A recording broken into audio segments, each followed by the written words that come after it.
Salut à tous, je suis très contente de vous retrouver aujourd'hui dans ce nouvel update lecture, le troisième et avant-dernier du mois de juin.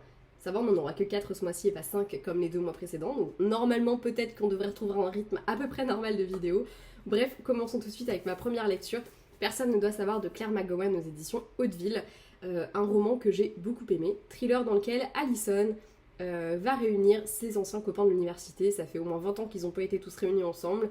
Elle fait un repas chez elle, l'occasion aussi un petit peu de montrer qu'avec son chéri, globalement ils ont quand même plutôt réussi. Belle baraque, un boulot plutôt sympa pour lui, elle bosse dans des assos, enfin voilà, 2 enfants, pareil, trop mignons, tout choupiné. Bref, l'occasion encore une fois de montrer que globalement, elle, dans la vie, ça va. Seulement la fête va virer au drame quand Karen va rentrer complètement échevelée, avec des hématomes sur le cou, du sang entre les jambes, et va affirmer que le mari d'Allison vient de la violer. Voilà. Le monde d'Allison va voler en éclats et on va surtout se rendre compte que dans ce groupe d'amis, des secrets il y en a beaucoup, des dramas il y en a beaucoup, et que potentiellement, déjà dans leur passé, il y a quelques petits cadavres dans les placards, quoi. Bref.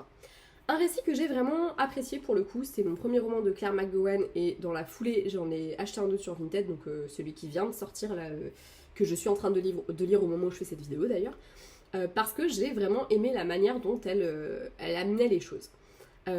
Cette histoire de la femme qui accuse un homme et qui n'est pas forcément crue, parce que c'est aussi ce qui va se passer là. Allison, elle est le cul entre deux chaises, elle se dit mais attends, c'est ma meilleure amie, lui c'est mon mari, je peux pas croire qu'il ait fait une chose pareille. Et en même temps, je vois l'état de mon amie, et du coup, elle est vraiment, enfin, elle sait pas où se situer. Et en même temps, en tant qu'épouse, elle a envie de soutenir son mari. En tant que meilleure amie, elle a envie de soutenir son amie. En tant que femme, elle a envie de soutenir son amie. Surtout qu'elle travaille dans des associations qui traitent de ça. Donc voilà. Mais forcément, la question, elle se pose. Est-ce que vraiment, est-ce qu'il s'est passé ce qui s'est passé? Ou est-ce qu'il n'y a pas autre chose derrière? Voilà. Et du coup, la question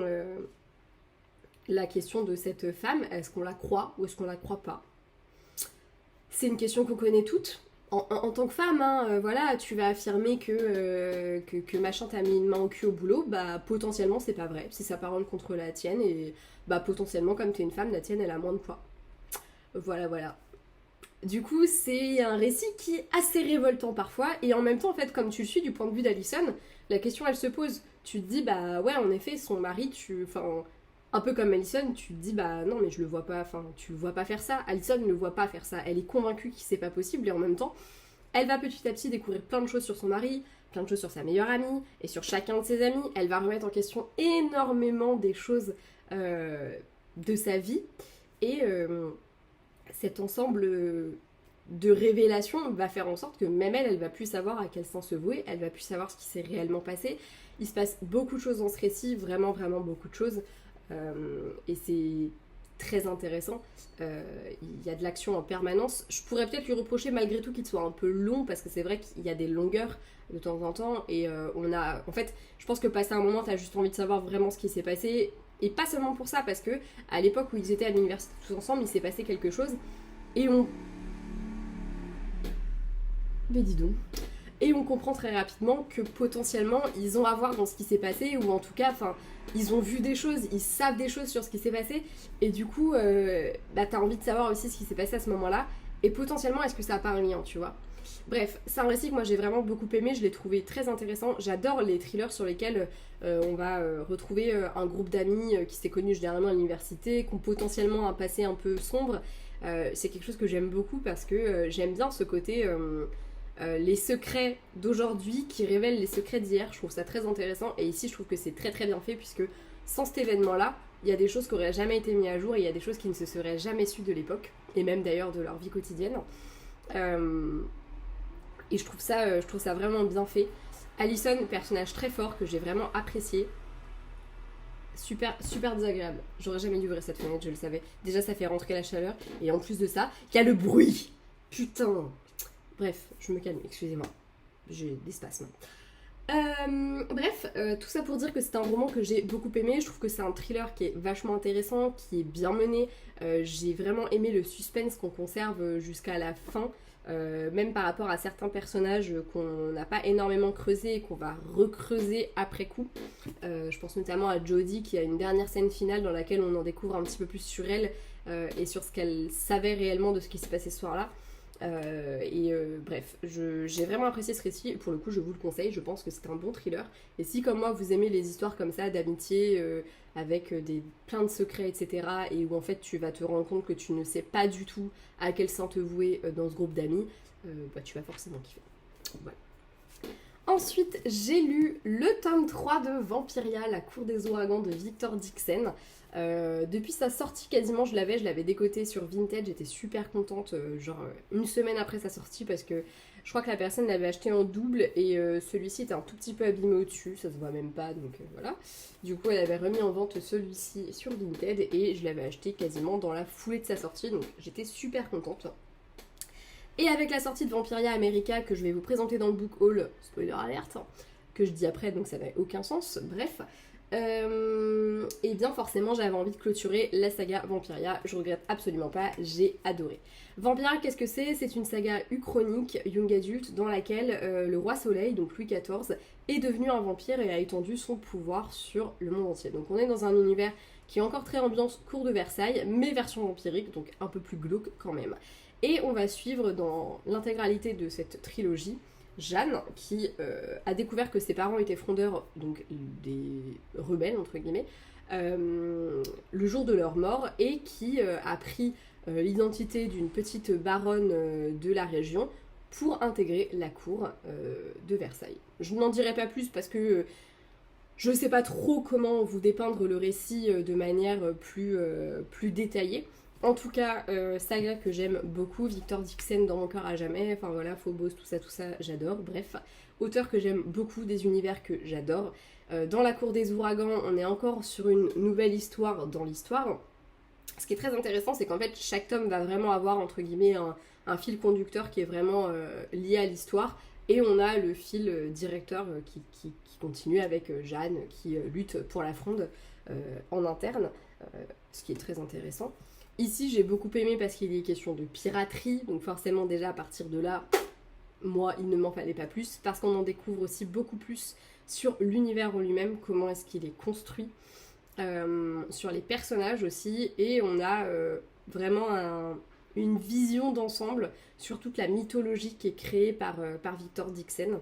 C'est un récit que j'ai trouvé qui était hyper intéressant, il y a encore une fois beaucoup d'action.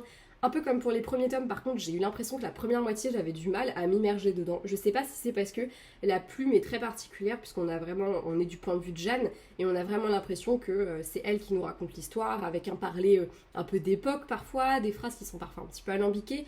Est-ce que c'est pour ça que j'ai un peu de mal à chaque fois à rentrer dans les histoires? Je ne sais pas. Mais en tout cas, ça m'a fait la même chose que pour les tomes 1 et 2, où j'avais eu un petit peu de mal pendant la première moitié à être à fond dedans, les pages j'avais du mal à aller les lire, je lisais un chapitre par-ci, un chapitre par-là, et la seconde moitié j'étais tellement à fond dedans que j'arrivais plus à la lâcher, et clairement j'ai terminé très rapidement cette deuxième partie.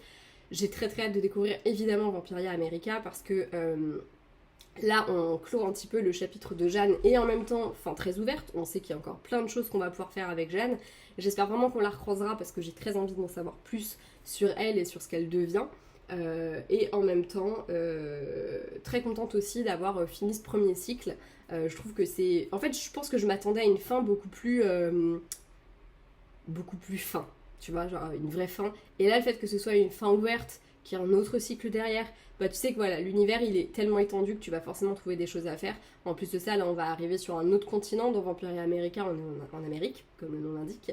Du coup, hyper intéressant aussi parce qu'on va découvrir une autre facette du monde, un autre endroit dans le monde où le pouvoir de Louis XIV est étendu mais est différent.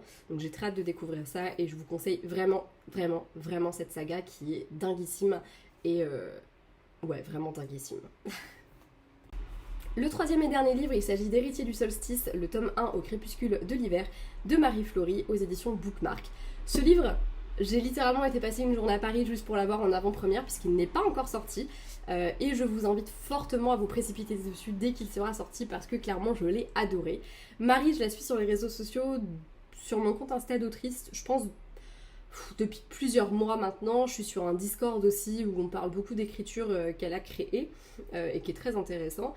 Et j'avais très envie, quand j'ai appris que ce roman allait sortir, de l'avoir et je me voyais pas attendre pour le découvrir parce que j'avais grave envie de l'avoir en avant-première et de le lire. Je savais qu'en fait sinon je me connais, ma hype allait redescendre et que j'allais pas forcément prendre la peine de le lire. Et ça aurait été très dommage parce que je l'ai vraiment, vraiment, vraiment beaucoup aimé ce récit. Évidemment, il a les codes aussi d'un premier roman, donc avec des défauts. Mais personnellement, ça ne m'a pas du tout dérangé dans ma lecture et j'ai vraiment aimé ce roman. Dans ce récit, nous suivons deux héritiers des saisons, puisque Liam est le fils du roi de l'été, donc un élémentaire de feu, et Nora, elle, est la fille du roi de l'hiver, un élémentaire d'eau. Ou de glace, si vous préférez, parce que quand même, ils ont tendance à bien aimer la glace par ici. Ils ne sont jamais rencontrés, sauf dans le monde des humains, puisque dans le monde des humains, Nora et Liam, ils sortent ensemble. Mais ils ignorent complètement toute l'identité de l'autre, parce que comme l'été et l'hiver sont en guerre, ces deux héritiers-là se sont jamais croisés. Ce qui est quand même assez fou, parce que ils sont amis avec les héritiers de l'automne et du printemps, mais en fait, ils se voient jamais tous les quatre ensemble, donc Liam et Nora, ils se sont jamais vus. Par contre, dans le monde des humains, ils sont tombés amoureux l'un de l'autre. Voilà, donc déjà, premier gros quiproquo de l'histoire. Et suite à des parias, donc c'est des gardiens des éléments qui ont été un petit peu tèges et qui parfois se rebellent un petit peu et font un petit peu de la merde, suite à plusieurs attaques de parias, les saisons vont être vraiment contraintes de travailler ensemble et on va gentiment mais sûrement inviter Liam et Nora à faire équipe. Alors pas tout de suite parce que Nora, elle n'a pas encore ses pouvoirs dans le monde réel, puisqu'il faut savoir qu'en fait, avant leurs 21 ans, les gardiens, leur pouvoir, ils l'ont que dans leur monde à eux, entre guillemets, mais dans le monde des humains, ils n'y ont pas accès. Donc pour l'instant, Nora, elle est très protégée par sa famille, c'est aussi pour ça que son visage, personne ne l'a jamais vu, et que Liam ne peut pas savoir que sa copine, c'est aussi sa, entre guillemets, pire ennemie, parce qu'en vrai, ils se connaissent pas, ils peuvent pas être vraiment ennemis. Mais voilà, on les invite gentiment à se mettre dans le crâne qu'ils vont finir par bosser ensemble. Bref, ce récit est très intéressant déjà parce que moi j'aime beaucoup ces histoires de saisons, d'élémentaires, etc. J'ai trouvé que c'était globalement bien fait. J'ai vraiment aimé ce côté petite guéguerre des saisons. J'ai aimé les pouvoirs, j'ai aimé la mythologie autour un petit peu de ces dons, la manière dont ça s'est fait petit à petit.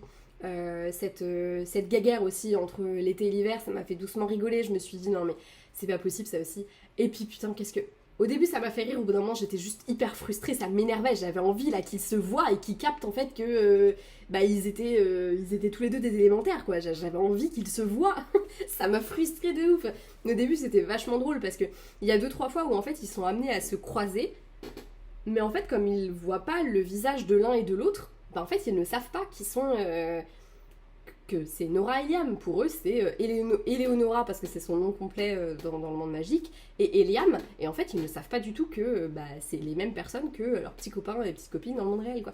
Donc, au début, c'est très drôle. Sur la fin, c'est un peu frustrant. T'as envie de te dire, non, mais là, c'est pas possible. Enfin, au bout d'un moment, comment tu peux... En plus, ce qui est super drôle, c'est que, Liam, du coup, elle reconnaît le parfum, en fait, de Liam sur Liam, donc elle croit être l'héritier de... voilà, lui, des fois, il va retrouver que certaines mimiques qu'elle va avoir, ça lui fait penser à elle, tu vois. Enfin, c'est rigolo parce que je sais que j'ai lu des avis où ils trouvaient que c'était bidon, mais en même temps, en fait, quand tu ne t'attends pas à voir quelqu'un à un endroit précis, tu ne t'imagineras jamais que c'est cette personne-là. Tu vas pouvoir voir des similitudes avec, mais moi j'ai une anecdote d'une fois où mes parents étaient séparés depuis un certain temps et on les a invités à la même soirée de Nouvel An. Sauf que ma mère, elle n'était pas du tout au courant que mon père il serait là-bas. Mon père, il le savait, mais ma mère, elle le savait pas. Mon père est du 1er janvier. Du coup, à minuit, se retrouvent les gens, le DJ annonce « Ah, et puis c'est l'anniversaire d'Hervé, nan, nan, nan, nan, nan. » Et puis ma mère, elle se dit « Putain, c'est rigolo, c'est le prénom de mon ex, et lui aussi, il est du 1er janvier. » Et elle aurait jamais imaginé que ce serait mon père, et en fait, si, il était là, tu vois. Mais en plus, on avait vachement bien joué le jeu parce qu'on leur avait fait des gros adieux déchirants alors qu'on savait qu'ils allaient être à la même soirée que nous, mon père et ma belle-mère, mais bref, voilà. Et en fait, quand tu ne t'attends pas à ce que la personne soit à tel endroit, soit en train de faire ça, soit, là, en l'occurrence, une héritière, tu peux pas t'attendre à la voir. Tu vas voir peut-être des similitudes, mais dans ta tête, ce sera, c'est rigolo, tu vois, genre, elle est pareille. Et du coup, je trouve, pour moi, que c'était bien fait. Après, peut-être parfois un petit peu tiré par les cheveux, parce qu'il passe quand même, certes, il y a quand même, il y a un moment où il y a une soirée, où ils sont à la même soirée, où ils passent un long moment que tous les deux, je me dis, mais comment ils ne peuvent pas se rendre compte, quoi. Genre, t'es vraiment très très amoureux, tu le dis toi-même, de cette meuf, et tu te rends pas compte que t'es en train de lui parler depuis tout à l'heure. comment c'est possible? Tu l'aimes peut-être pas tant que ça finalement.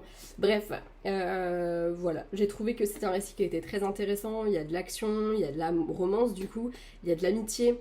Il y a un univers qui est globalement très bien dépeint. J'ai hâte de lire le tome 2, déjà parce que ça se termine, t'as envie de lire le tome 2, t'as envie de savoir ce que ça va donner. J'ai trouvé que c'était hyper intéressant. J'ai aimé le fait que au début on est juste on découvre globalement un petit peu ce que c'est l'univers, on découvre un petit peu leur mission sans dire que ça peut se barrer en cacahuète, et après on a ces espèces d'attaques de parias qui foutent un peu la merde et qui creusent des questions plus importantes, où ils se retrouvent vraiment à devoir s'allier parce qu'il y a un vrai truc, un vrai problème qui pourrait arriver, tu vois. Je trouve qu'il y a un côté un peu tranquillou au boulot de gardien au début qui apparaît, genre en mode oui, bon bah ils sont gardiens des saisons, voilà, il y a un volcan qui entre en éruption, leur but c'est d'éviter que les humains ils en pâtissent. Et à côté de ça, bah t'as quelqu'un qui fait jaillir une tempête en plein cœur de New York, et le but c'est d'empêcher que cette tempête elle détruise tout. Parce que quelqu'un a décidé que cette tempête elle aurait lieu. Enfin, tu vois, c'est ce genre de truc qui est vachement intéressant. J'ai vraiment apprécié la plume de Marie, et j'ai trouvé qu'elle était globalement vraiment... Enfin, pour moi, c'est une très bonne plume.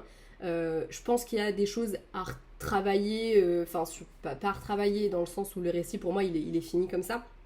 Mais on sent aussi qu'il y a ce côté premier roman. On sent que c'est son premier roman, mais malgré tout, c'est pas un défaut.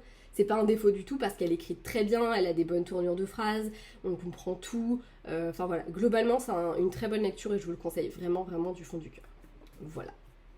C'est tout pour cette update lecture, j'espère qu'il vous aura plu. Je vous conseille vraiment, vraiment beaucoup ces 3 livres, que ce soit que vous aimiez le thriller ou le young adult, l'urban fantasy, enfin voilà, clairement lisez ces romans, ils sont vraiment très très bien.